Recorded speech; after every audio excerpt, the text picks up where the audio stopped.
Good morning. I'm here to talk to you about the deaf community and culture and how their healthcare is affected by their deafness. So, about 8% of the population is considered to be deaf, with much more than 8% also having a hearing impairment that may be milder than a complete deafness.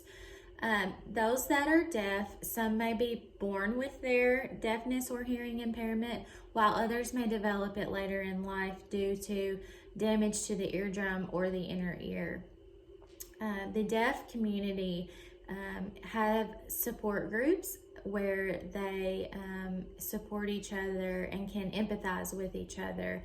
Much of those people who are in that community tend to associate with each other, have friendships and relationships, and many people even marry within the community. So that being said, those that may marry, you have a deaf person marry another deaf person, it is said and research shows that deafness can be hereditary. So children who are born deaf or are born of deaf parents are much more likely to be deaf themselves, whereas a child who is born to parents who have normal functioning hearing are not as likely to be born deaf. As children are born deaf, it's much easier for them to learn a way of communication than those that are may become deaf or hard of hearing later in life. Children pick up on skills at a younger age much more easily than an adult could after they have recently gotten a hearing impairment. So, ways of communication for the deaf and hard of hearing are American Sign Language, which is what we would use here in the U.S., and that is hand gestures and signing that they use so that they can visually see what is being said, and that is the most popular way of communication for a deaf individual. Also, another one is lip reading. This may be something that maybe a child who was born deaf may be able to do more easily because they are used to doing that even as children. Watching people's lips move and understanding what sounds the person is making, what words the person is saying, is what is considered lip reading.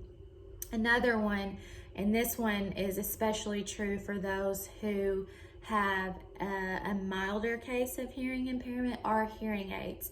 And hearing aids have come a long way in recent years in being able to help people hear, and those are a very big way of communication as well. So as a healthcare provider, poor patient-physician communication is the biggest barrier in the healthcare field when working with a deaf patient.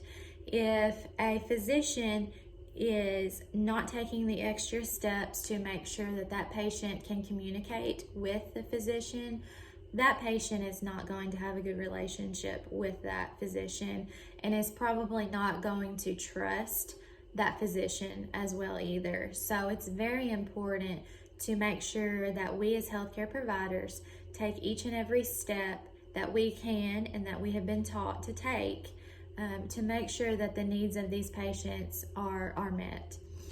So one of the first ways that we as healthcare providers need to approach this when we have a deaf patient is first and foremost asking the patient how they prefer to communicate. And you may be thinking, well, how can I ask that patient how they want to communicate if they can't hear me? Typically, a lot of times, a deaf patient will bring someone with them, maybe a family member who can help them communicate with other people. That being said, it is a requirement to make sure that we have an interpreter in the room.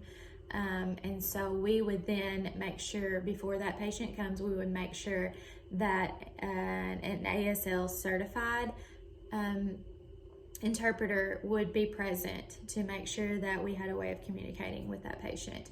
If the patient chooses to use a family member, we must remember and be aware that there are confidentiality laws that could be breached in that way. So we need to make sure that the patient understands that this family member will be hearing and seeing their all of their healthcare information, and that needs to be documented and signed to make sure that no confidentiality laws are breached.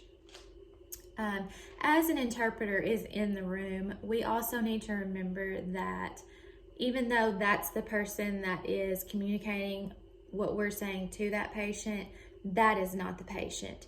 When we're speaking, even though we know the interpreter is going to have to take what we've said and interpret it to that patient, we still speak to the patient. That's very important because the patient is not going to feel like they are the priority if we are speaking to the interpreter the whole time versus speaking to the patient. So it's very important to make sure that we keep eye contact with the patient and are facing the patient at all times. Also, as far as treatment of the deaf patient, there are many visual guides and tools that could be used to help us communicate with them. Deaf people rely on visual aids in their communication. And if you think about the sign language, that is completely visual. So one of the things that comes to mind for me when treating a deaf patient is the Wong-Baker face pain scale.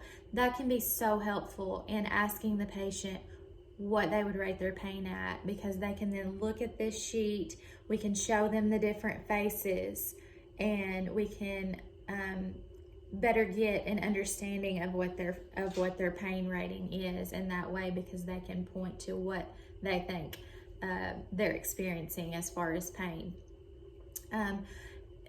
Ultimately, it's our job as healthcare providers to ensure that all patients are treated equally, and this includes the deaf and hard of hearing community. And we always just need to make sure that we keep the needs of our patients at the forefront, and using these different ways of communication, visual aids, and making sure the patient feels like a priority is going to make them make our physician patient relationship much better.